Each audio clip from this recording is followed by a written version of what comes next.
So as is our tradition at these Bible and Archaeology Fest events, we've had this nice dinner, which I hope you all enjoyed. But we also, like, ever since the days of Herschel, we've always tried to have like a panel, sort of discussion panel.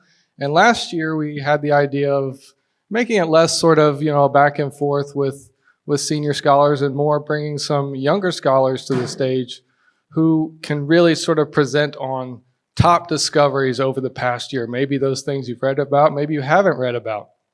And so we brought, again this year, two wonderful scholars, Chris McKinny and Erika Brown, to talk about top discoveries in the biblical world in 2024. This is, this year, a joint collaboration between Erika's Just So You Know platform on social media, as well as Gesher Media and the Biblical Archaeology Society. So just to move on, I definitely want to give the floor to Chris and Erika. I'll briefly introduce them. Dr. Chris McKinny is the Director of Research at Gesher Media, where he's working on several major projects, including the theatrical docudrama Legends of the Lost Ark, being creator, writer, and host. Chris serves as faculty member at Jerusalem University College in Israel and is an active archaeologist and biblical scholar with a PhD from Bar Ilan University in Israel. Chris frequently publishes articles in peer-reviewed journals and teaches courses on biblical archaeology and historical geography. He also co-hosts the Biblical World podcast, which I highly recommend if you are into podcasts, which explores the archaeological, historical, geographical, and cultural backgrounds of the Bible. Chris is also a core staff member of the Tel Burna Archaeological Project, which some of you may have heard of, and is involved in numerous other writing and research projects. So thank you for joining us again, Chris. Erika Brown has a passion for archaeology and a commitment to sharing her knowledge with the public, which is something we believe in very strongly at the Biblical Archaeology Society. Currently pursuing a PhD in archaeology at the Lanier Center for Archaeology at Lipscomb University, Erika specializes in the intriguing, I always find intriguing area of ancient Israelite sexual practices. She's promised me a bar article on this at some point. If she ever can.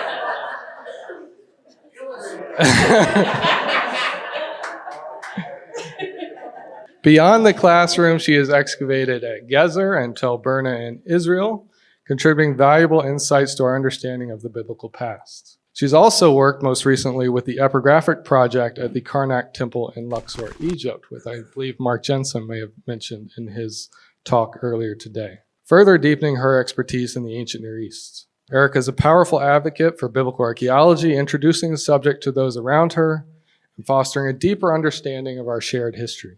As the creator and host of Just So You Know, which I really highly recommend, an amazing podcast venture, a thriving social media project, Erika presents biblical archaeology to a very wide audience. With thousands of followers and viewers, she's making history accessible and engaging to everyone.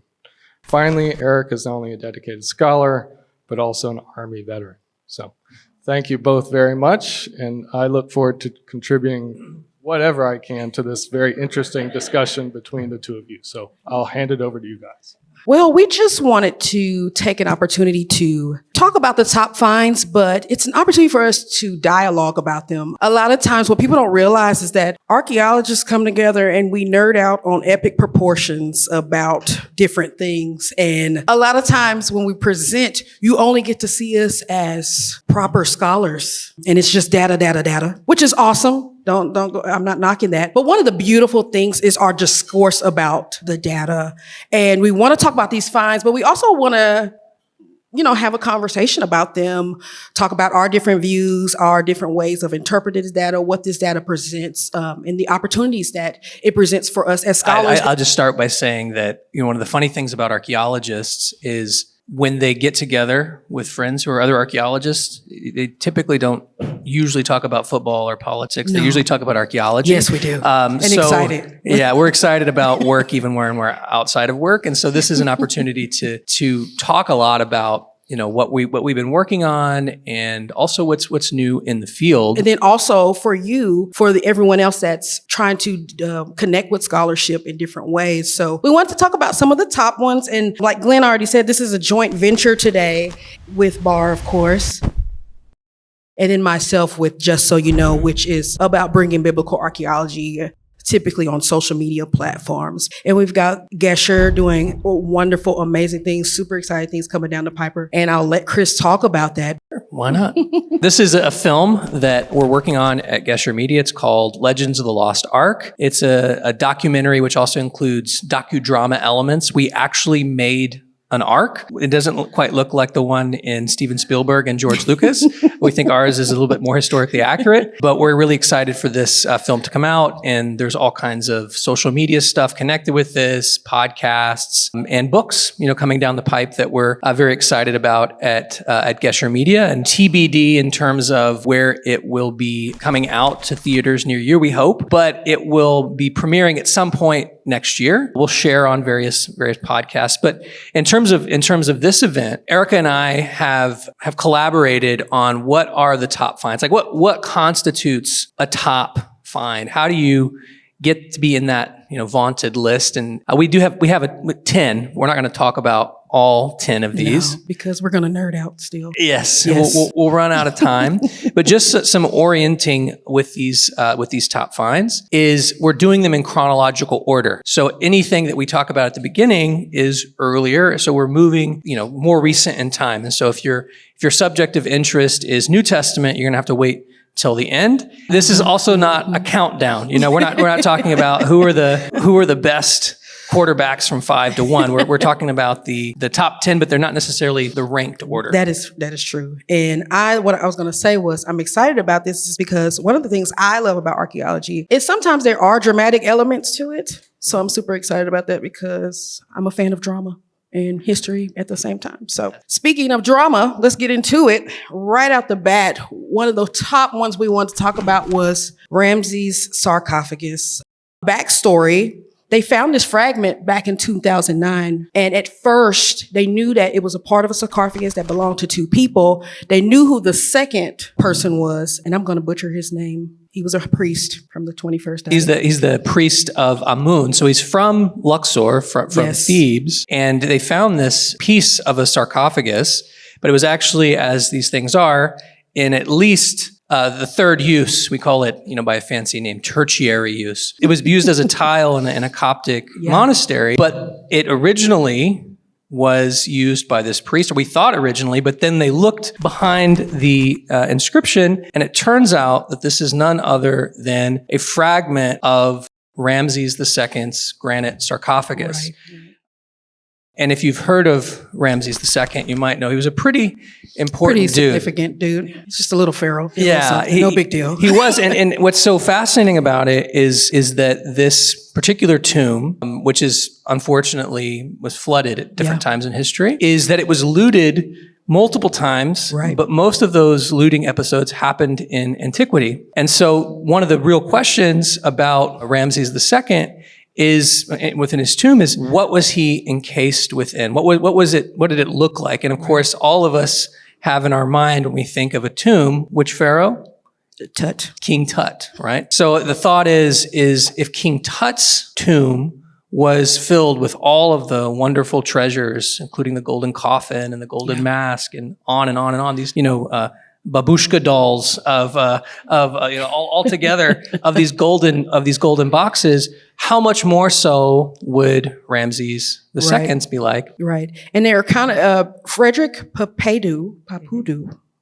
I don't speak French, but he was the one who was able to find Ramses' name on the sarcophagus. Matter of fact, it had his throne name, which is super unique, right? But he came up with the theory that his sarcophagus would have been stacked like this. What was it called again? The dolls you said? The what? The babushka. The babushka dolls, the Russian dolls. It's got that vibe, though. They think that by the time of Seti I and Ramses, that they were really concerned with the looting. So they probably created a system. This is according to Dr. Frederick, that his mummy would have been in the wood coffin. The wood coffin would have been in the gold. The gold would have been in one of the stone sarcophagus, and then that would have been in another larger, just to try to prevent the looting, because looting was already a problem at that point. And so he's thinking that this was probably a mechanism they put in place to kind of help prevent that. Yeah, and actually, if you look at this coffin here on the left, on the legs of this coffin, it's a wooden coffin that was made from cedar. There's debate as to who it belongs to. Some people think it's Horemheb. Most people think it's Ramses the First, or maybe it was first for Horemheb, then Ramses the First, the grandfather of Ramses the Second. But what happens over the course of the 20th or 21st dynasty is you start to have a systematic looting of the Valley of the Kings. So the very people that knew about where all these goodies were, they don't have access to Nubia. They don't have access to the wealth of the heyday of the 13th century. Right. And so why go far away when you have all these gold treasures nearby? And so this particular coffin is not only where Ramses II's mummy ends up after it's looted, but on his legs, you actually have what scholars call these dockets of, in this year, we moved Ramses II from this tomb to that tomb, and in this year we did this. And so this has been known for quite some time after its discovery, the discovery of the cache of where all these mummies were. But what happened to the coffin itself has not been known. What happened to the gold coffin? It was long taken. And outside of that was this alabaster coffin. And then this encasing granite coffin is one that was reused by this later high priest of Amun from Thebes. And that's where they found it, at Abydos. So it's a fantastic find. But didn't his big brother reuse Merneptah's as well? They're believing that his older brother or stepbrother reused the Yes, Merneptah's. I believe so. Yes, Merneptah's granite coffin was also used in this way. And so you see that there's this systematic usage of all of the New Kingdom goodies in this later period. Right. And so if we think about this from a biblical perspective, there's debate, as there is with everything in biblical studies, but most, if you were to poll the room of biblical scholars, most scholars would probably say, if there was an Exodus, and if we can know who the Pharaoh was, his name would probably be Ramses the Great, Ramses II, because of the reference in Exodus 1:11 to the store city of Ramses. And so if that's the case, then we have, the final resting place, the original final resting place of the biggest baddie in the Bible, Pharaoh. And what I was really struck by isn't it amazing, and I'll get into a little Christmas thing here, isn't it amazing that we have the smashed sarcophagus, or sarcophagi, plural, of both Ramses, the Pharaoh, and, maybe his dad says, I'm going to kill all the, the Jewish boys, the Israelite boys, and we have the smashed sarcophagus of Herod the Great, whose coffin was smashed, the sarcophagus was smashed, sometime in the Great Revolt. So we have tangible pieces of these enemies in both the Hebrew Bible and the New Testament that we can look at. And it's really incredible. Yes. And I'll just add what I find interesting about this discovery, and so many discoveries really, is new discoveries are not necessarily those things coming new out of the ground. Right. That's what we always think of in terms of archaeology. But sometimes it's those things have been known for quite some time, or a very long time. And it's looking at them with fresh eyes, and in many cases now fresh technology, new technologies. And I'm not quite sure how the techniques they use to get to some of these earlier inscriptions, but new digital photographic techniques, photogrammetry, RTI, these things that allow us to get beneath inscriptions to earlier versions, earlier writings, really tells us a lot about these older discoveries. So. Yeah, and in this case, it was published, I think, in 2017 or something, and they said, it's clear that there's an inscription underneath, but it's some unnamed prince. Right. They thought some unnamed prince turns out to be Ramses the Great. It's a very important inscription. Yeah. And I think one of the things that really stood out to me was a lot of times amongst ourselves, we're talking about how artifacts or different things were reused, repurposed. And I think this one is a great demonstration of just how much things were reused. And we may get frustrated that we can't find the things because they were reused. And it's one of those important things that we're always trying to communicate to people is there was no Home Depot. There was no Lowe's. Like, I'm going to go get me a new sarcophagus, right? No Zales to put the gold diamonds on it. My brother worked up at the temple. He worked on the mummy. He know where the mummy is. He going to use Merneptah's. I'm going to use Ramses. It's that type of vibe. And I think sometimes in our Western modern, I'm going to go to the store and get. Even the idea of, I'm going to go use my friend's casket. I mean, I'm gonna go over to the cemetery, take that up and do that. That's not something that we perceive well. Where here, we're finding a number of artifacts where that's the norm. Where you're not using that auto burial container, I'm going to reuse that auto burial container. So it's this thing of where we're learning that type of cultural expression as well. It also makes me feel a little easy because I know a lot of people want us to be out here chasing the big finds. This is why sometimes you can't find the big finds because someone else is already using it. And so we got to find the other person that used it to get to it so we can find them. Right? So, well, that's with Ramses. Another one we kind of want to talk about was the deep sea late Bronze Age shipwreck.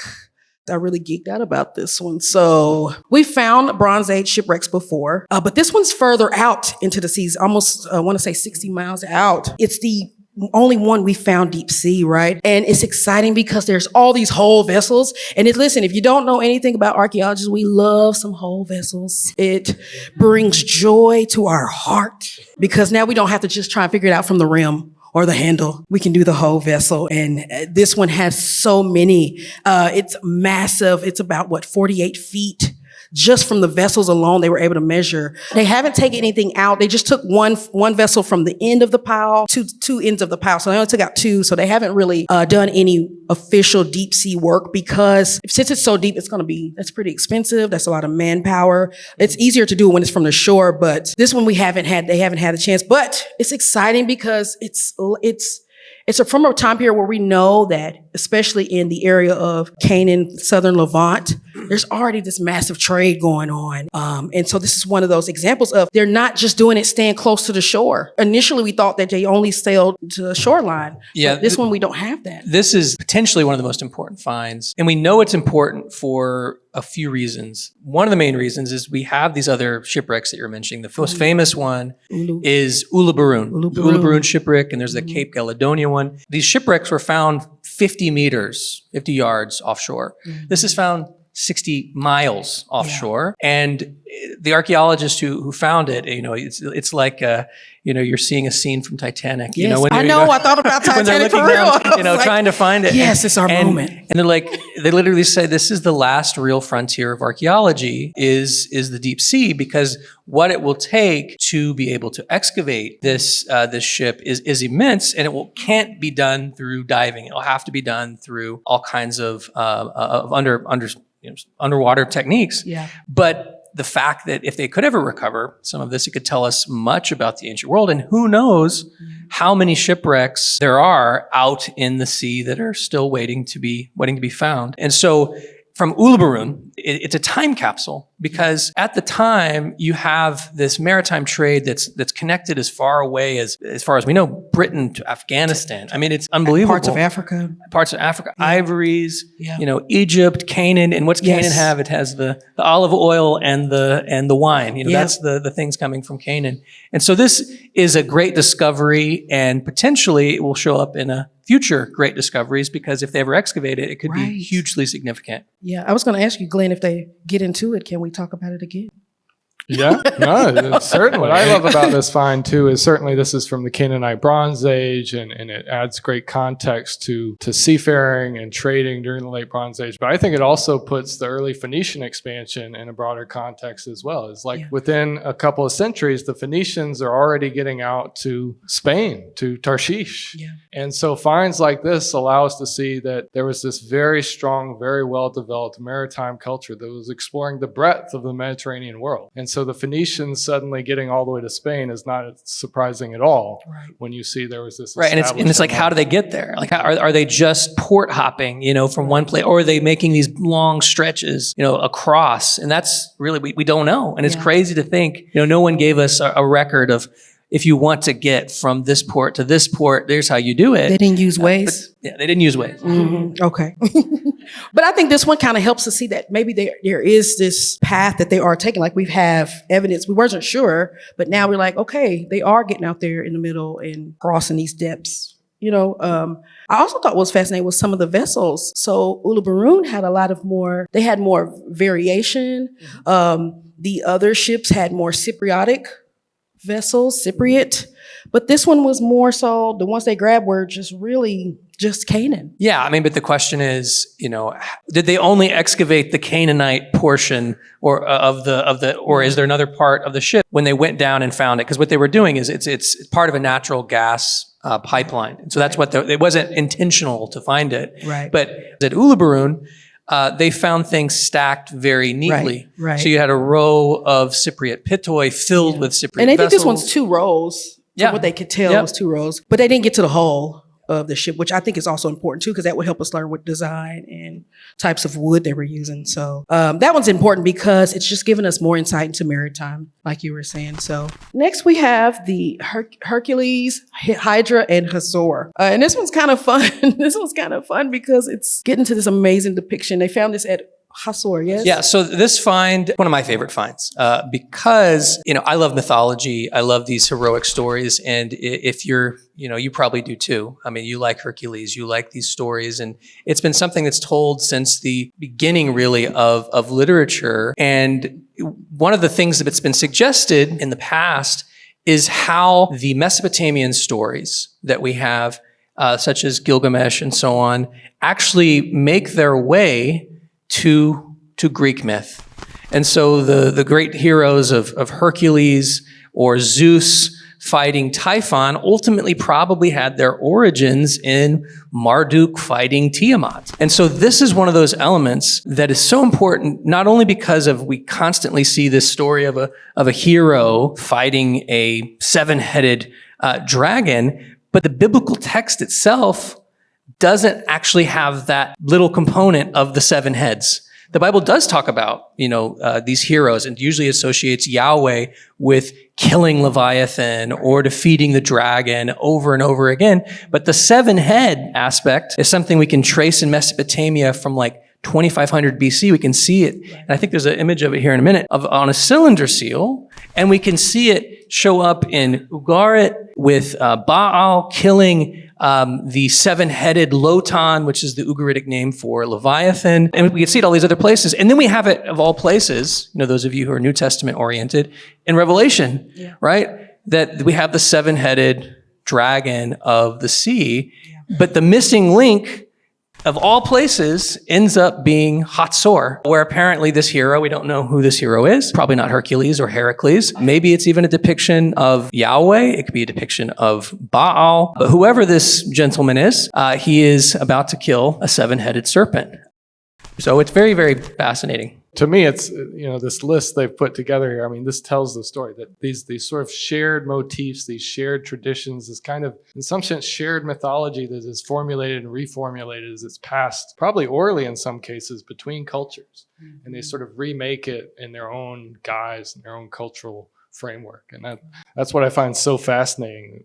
This iconography, this imagery. Absolutely. And the question is, how does it get passed? And this is one of the questions they did in the original article by Christoph Eulinger, he says, is this getting passed orally, or actually, were they depicting it on walls and seeing it's passed that way? Because the gap between some of these events is really interesting. So I think this is, I don't know if it's my favorite find, but it's pretty close to the top. And it's just a beautiful piece too. It's a beautiful piece. And it's this big. Yeah. This big. It's a beautiful piece. Love it, love it. Here's a big one that kind of made a big splash. A genie in Jerusalem. They found this wonderful piece here, not too far from the... Yeah, they found it in the Davidson Center. And so if you've ever visited the Davidson, Robinson's Arkansas Arch, they're doing ongoing conservation work and some salvage excavations there. And they found it while they were excavating around the Herodian Street. Yeah. It's remarkable. It's a depiction of a winged genie or demon. And one of the details is you can see how the genie is masterfully engraved there. But also what's on there is a name, a Jewish man's name, 2 names actually. And one of the things they notice about it is that one may have been handwritten by the owner and not by the maker because of the 2 difference in quality. The quality of the genie versus the quality of the name, it's like, did the person add their name later? But it is a Jewish name. It is, yeah. And the name we have is actually probably not the same person mentioned in the book of Jeremiah, but the seal is from around the same time It's period. a part of the name in First Chronicles. In First Chronicles Yeah. in the genealogy. And this actually reminds me of ossuaries, Second Temple ossuaries, where you can have absolutely stunning carvings on Yeah. them. And then just afterwards, somebody says, well, I want to Scratch remember their this name is cousin Yochanan. Yeah. Let's just really quickly add it to the Yeah. side. And you're like, this doesn't go. But that's what we have here. It's just a beautiful piece that definitely has Assyrian connections, Right. Neo-Assyrian. And this reminds us that in the 8th and the 7th century, the kingdom of Judah, Jerusalem, was under the foot of the Neo-Assyrian Empire. It continued to pay its taxes year after year. And that's actually, I think, one of the important things about it is it shows us this close connection between far-off places like Nineveh and Jerusalem. And we can think of especially the story of Hezekiah and Sennacherib in the year of 701. But I actually have a slightly different take on it than the authors do. Okay. I think that I wouldn't call this, because the terminology is really all over the place. Yeah.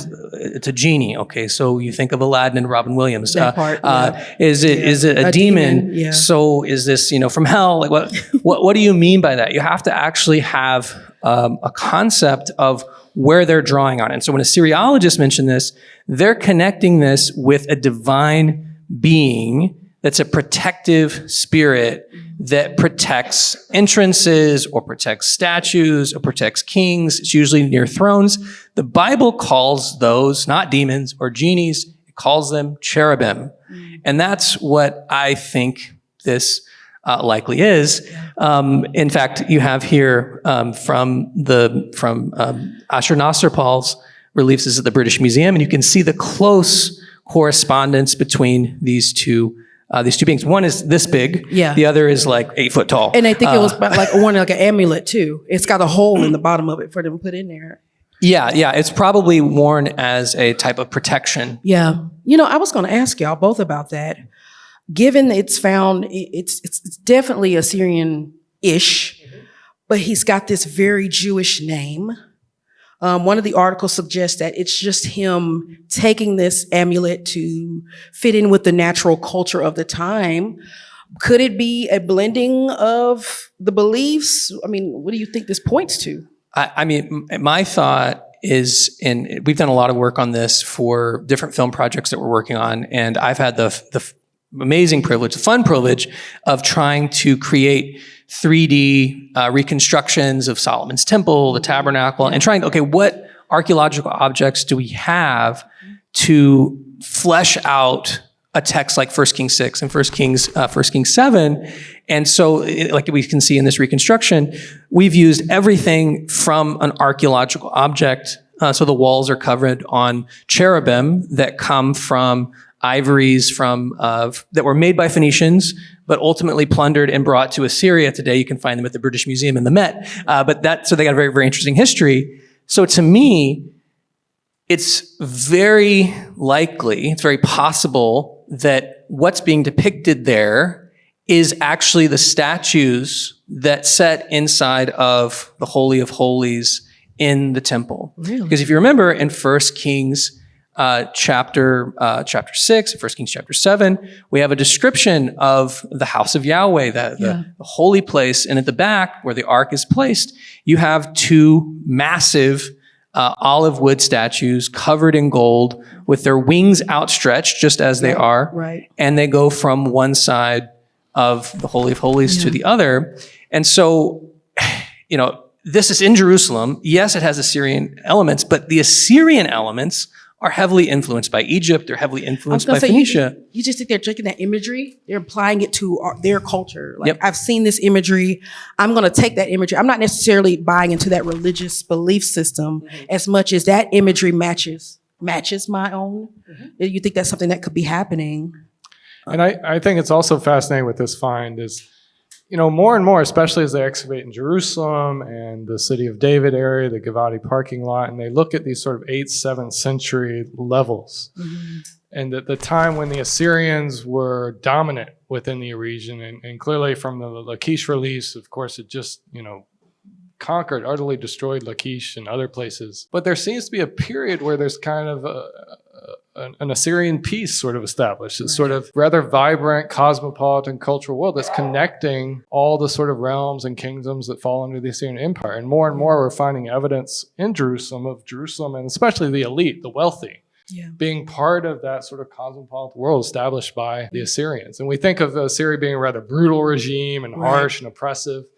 But it seems like there was a period where Jerusalem was doing quite well because of the Assyrians. Really. Yeah, I mean, when you said that, it makes me think of, the epic trash talk that happens on the walls outside of Jerusalem, where the three Assyrian officials and the three Judahite officials are talking back and forth, and they're saying, don't talk in Yehudit, don't talk in Hebrew, talk in Arabic. They talk in the official language, which shows that the officials that are in Judah, they know the language of diplomacy. They are maybe not on a first name basis with these Assyrians, but they know the proper discourse. And so something like this gives us a tangible piece of probably an official who knew about this aspect of life, and to be better off is to be closely associated with the cultural realities of political life. Yeah. And I like what you said, though, about that possibly being a matter of taking imagery, connecting to imagery. People do that a lot all the time, where there may be a depiction that I may associate with my belief system or my religious system, but I'm going to borrow that depiction. I honestly didn't even think about that. I really was trying to lean towards more synergism, like he's blending. I did read one where they did say that it was probably a reuse.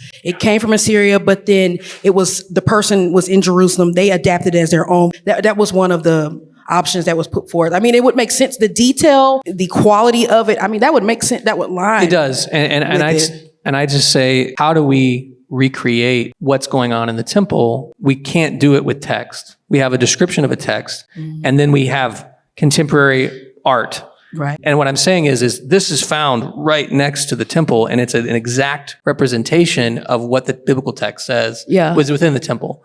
So there's a lot of room for discussion. And I think both of those things can still be true. Honestly, real talk. If it's still coming from Assyria and this person picks it up and he identifies it with what he sees in the temple, this looks just like this. It may have come from Assyria, but man, it looks the same. I'm going to take it as my own. Again, people do that all the time. We see that in cultures where they see an object, they'll take it and adapt it and rename it to a thing. This is a totally not archaeological example, but I'm going to give it because I think it's great. I know what garbanzo beans are. I did not know that chickpeas and garbanzo beans were the same. And so imagine my mind blownness when I was like, oh, they're one and the same. Who would have known? But again, that's because from my cultural perspective, all I knew was garbanzo beans. I know these beans. When I labeled them garbanzo beans, right? So I think it's one of those things where we see them in everyday cultural things where I see this thing as this. It looks like my thing. So I'm going to put the garbanzo bean, but then my friend would come along and no, those are chickpeas. And I'm like, no, it's garbanzo. But so it's not super archaeological, but sometimes I have to break it down like that. I'm not a high-speed scholar like Chris. I got to bring it all the way down and then build it back up just so that I can understand how these are real life, real culture. When the Jewish person found, he probably didn't have the term Assyrian and said, this is an Assyrian artifact and I'm going to write my Jewish name here in the phase 10 blah, blah, blah. Of course they're not thinking that way, but I think that could also still be true as well. And again, I think it just shows the blending of culture that much more. And two, playing into the role of it's a Syrian-friendly depiction. I can still honor my belief system, but also blend in with what's established and along. So it's like peaceable expressionism. So no, I think that's great. And then the Babylonians came along. And then the Babylonians came and we're done with it. The next one we have is the Herculaneum Scrolls. This one was super dope. I loved it. Super excited. I love technology things. So when I saw this made me think of Chris anyway. Chris loves technology. I had an opportunity of working with Chris in Burna. And one of the reasons I was excited to go to Burna is because of the technology they're doing at this site. It's magnificent, guys. So anyway, he sent it to me. I thought about it. So it's awesome. They found these scrolls in the, I'm going to butcher it, Herculaneum. Snap. Is in this twice. Listen, Greek is not my jam, so no. Like 1,000 of these scrolls, they had been, because of the volcano activity, they had been charred and charcoaled. There's a great illustration here.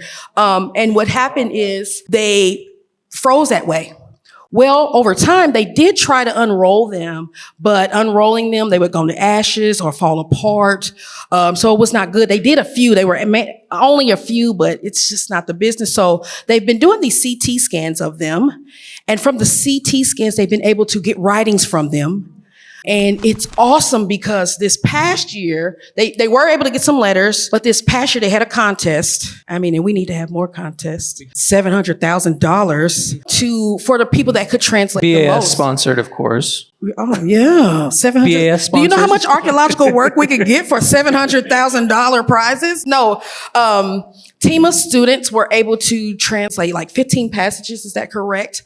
Of this text, it turned out to be from a philosopher. I forget his name, but it's some of his writings, and it's just awesome. It's creating a new avenue because when we find these, can you imagine if we'd had this for the Ketef Hinnom amulets or things like that, where you can scan them? We won't have to. Destructive archaeology, how we can be. This is one of those opportunities. Right. And with this discovery, it was proven proof of concept, I think something like 7 or 8 years ago, because there was a scroll found in a synagogue in Getty. In Getty scroll. And because of the particular ink that was used on the scroll, it was magnetic. There's little pieces of metal within the actual ink. And so they came out with, we can read this amazingly from these scans. And so the sort of the granddaddy of them all, of this type of thing is from Herculaneum. This was found in 1750, right? 26 years before the Declaration of Independence. I mean, this is an old discovery. And so these lumps of charcoal are just sitting there. They call it the silent library. What's in them? What's in them? And so they've been able to look at 5% of one scroll, and they found the location in writing of the tomb of a pretty important guy, Plato. You may have heard of him at the Academy of Athens. Mm-hmm. And so potentially, Vesuvius strikes Herculaneum, Pompeii in 79 AD, right around the destruction of Jerusalem. What's in these things? I mean, first of all, we don't know. It could be anything. Right. Probably it's some of the most important writings that were collected at the time related to various strands of philosophy. We could have lost writings that we only have paraphrases of. Right. Of the great epic cycle of the Trojan War. I mean, we thankfully have the Iliad. We thankfully have the Odyssey, but there's whole swaths of the mythical stories that are part of everybody knows about, the Trojan horse. Right. Maybe there's a fuller version waiting in this lump of charcoal. So it's truly exciting. And the guy who's heading it up has said, the greatest discovery of the 20th century was the Dead Sea Scrolls. And he says, using technology in the 21st century, maybe we'll be able to make the greatest discovery. And the great thing is, if they're able to continue to do this, you'll be able to see it develop slowly over time. Right. And so it's an incredible discovery. But it's funny because the part that they did decipher, for context, they found it in the mansion, this wealthy space. And the part they translated talks about the good of having a lot of things. And does it bring pleasure? And I was like, well, that's hilarious, right? But that's the passage that they deciphered. And it's also, I find this story fascinating, and this idea that these sort of burned to a crisp scrolls have been around for ages, and we've been able to do nothing with them. And unlocking this sort of vast treasure of ancient knowledge is just amazing to think about. But also, I mean, we often think, especially things like AI, get a bad rap, and sort of we think about these things are going to destroy our society, and they very well might. But technology put to extremely good use to help us solve problems that archaeologists and tech scholars have had, technology doing good things to allow scholars to find out new things about the past. And so whether it's AI, CT scans to get beneath these sort of burnt scrolls and actually reveal layer by layer these sort of layers of ancient text, it's a good story about technology, which I think is great. I would just add to that, it's also a reason why archaeologists need to record data that they might not know what they're to do with, because we don't know, the classic stooge of archaeologists is Robert Stewart, Andrew McAllister, who destroyed Gezer. And we look back at his stuff and say, what in the heck were you doing? And he didn't record it. We can't even follow his plan. And so we have to excavate and record in a very rigorous manner, because someone will ask questions down the line that we are not asking now. We have to record data in the most up-to-date way as possible. And so that's why we do photogrammetry in the field now, where we're recording point data, because in 20, 30 years, the ability that people will have to access that is beyond what we can know now. And so it's just a great example of how archaeologists need to continue to adapt and continue to think about not only now, but what future archaeologists will do with the data. And that's the scan. That's the scan. That's what they found. I mean, that's the scan. Yeah. So if you can read, Koine Greek, you can read it. It talks about pleasure, and whether the abundance of goods available can affect the amount of pleasure they give in this mansion. So I thought that was pretty funny. Now I threw this one in there because, as Glenn said, that I look at sexual research, and we already know that Pompeii's got a lot going on. It's no surprise, right? But they found this tiny house that had more vivid depictions. I think it's important to look at sexual culture, because sexual culture oftentimes gives us insight into other different aspects of culture that we tend to overlook, or gives us norms. And so when they found this in Pompeii, and again, it's a bunch of them in Pompeii, but this one was so vivid and so beautiful. It's my favorite of the years on the list, because this is just my area of research. So anytime I see that, building this map of understanding sexual practices, sexual cultures throughout the ancient Near East in general, I just think it's fascinating. So, well, it's, Pompeii, it's not even fair. When you go to the site, comparing it to other archaeologists, every room is complete except the ceiling, and sometimes it's still there. Yeah. But I thought this was really interesting, and if we are to make a biblical connection, because one of the scenes shows a Greek myth of Hippolyta and Phaedra, which the son of Theseus, the wife of Theseus, and it's a classic woman scorned story, which we have in the Bible. This is Joseph and Potiphar's wife. And we have a story of this that goes all the way back to one of the oldest pieces of Egyptian literature, the tale of two brothers. And so this motif of, the woman scorned and him turning on the person that didn't give in to her wiles is something we can see at Pompeii and told in this great Greek myth. Yes. We can see it all the way in the book of Genesis with Potiphar's wife and Joseph. But then you also see the woman not scorned, who was not scorned. So there are women scorned, but there are also women not scorned. And I think that's important for the discourse of women in archaeological records. Sometimes we're only depicted as the victim, or not able to participate, not being agents of their own lives in historical contexts. And I think sometimes these depictions help to contribute to that understanding of women and the roles that they played in ancient society. They weren't just helpless victims. Sometimes they were the women scorned, but sometimes they were like, no, I'm the scorner. So. And it's also just the case that, almost I think every month now, there's a new headline coming out about some fascinating painting they found or fresco they found in Pompeii. And I think it's in the broader context of they're really trying to expand and build the archaeological park at Pompeii, develop the infrastructure. And so whenever you do that, of course, even if you're trying to preserve, you're also having to sort of restore, excavate, reveal portions of previously discovered buildings that haven't been excavated before. So that's why you're seeing all these sort of paintings and new frescoes coming out, is because they're constantly doing work at this site. So. It's like it's just flooding in at this point. Yeah, it really is. Like we've had so many news stories on our website about Pompeii in the past 2 years. I get them confused now. Yeah. Well, and we wanted to kind of close on the granddaddy of them all, Paul's prison in Caesarea. This was such a big deal. You can talk about famous guys all day. Paul's one of those guys. And we know that Paul was up in some jails all the time. And up until this point, we knew he was in jail in Caesarea, but we had not found the space where he was at in Caesarea. Right. And so in organizing and going back and forth on this list, we haven't chosen what's the top find. But I would say if this is in fact proven to be correct, it's probably number one.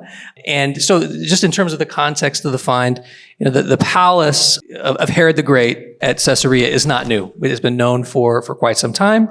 And the fact that Felix and Festus and Agrippa characters that appear in the book of Acts would have been in this palace. That's not the new find. And actually, this could be something that could be in bar. It hasn't really made any news, but I just was compiling this list and I got this blurb from a tour guide in Israel, and they said the Terra Sancta Christian media is about to film something in what they believe to be the prison of Paul in Caesarea. And so I haven't seen what all of the argumentation is, but essentially what you have happening in the upper courtyard where there was a garden at some point, and you can see there on the aerial image there, is that there is an underground cistern that apparently was pre-aqueduct. It was part of the water supply for the palace that went out of its use and then continued to be used potentially as a prison within the palace. Right. Now, why this is so interesting is, of course, the Apostle Paul is not only appears before Agrippa in this famous speech where he gives for the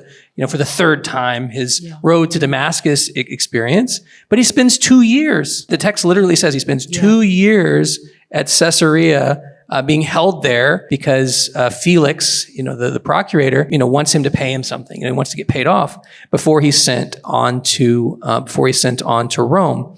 And so this is potentially an incredible find. I really can't wait to see what's going to happen in terms of the reports, but it's very, very impressive. Yeah. No, and I think it's great for providing a visual context. I think sometimes when we don't have the artifacts or the spaces haven't been uncovered, sometimes we have a hard time visually contextualizing what that would have looked like. And I don't know about others, but I know for myself, I usually revert back to Western concepts of jails or prisons. So it's always great to find spaces like this because it can help us really understand the context of Paul's experience when he's in these prisons. I also thought what was interesting was its similarities to other prisons that they found, that same shape, that same space. So it's really showing us Roman prison styles. Right, agreed. And we don't know what happens in the years. It's usually dated to like 57, 59, somewhere in there before Paul is going to Rome. But one of the options that's thrown out there for the so-called prison epistles is that they were written, of course, while Paul was in prison. And the three options we have are that it's written in Ephesus, it's written in Caesarea, or it's written in Rome. So if Caesarea is the place, and if this is the place that he was held, you're looking at, that's 4 epistles. That would be, 13 divided by 4, almost a third of the area of Paul's epistles in this area that he could have written. So it ties you right into that world. It ties you into the moment of the early church, even if it's not where he, wrote the text. Right. He was here at this location, and that's, again, an incredible thing. All I can say is this is a classic bar article. Oh, yes. So as soon as y'all learn more, you let me know. So we can get in the magazine. It's exciting. I just love when we find spaces that really connect us, almost directly connect us to the world of the Bible. So this one was exciting for that reason to me. So that's the last find. There's other finds, but that's what we thought we could get through in the time. We didn't want to overwhelm. Well, very good. Well, thank y'all so much. I love what y'all did with this year. This is great. Thanks the audience.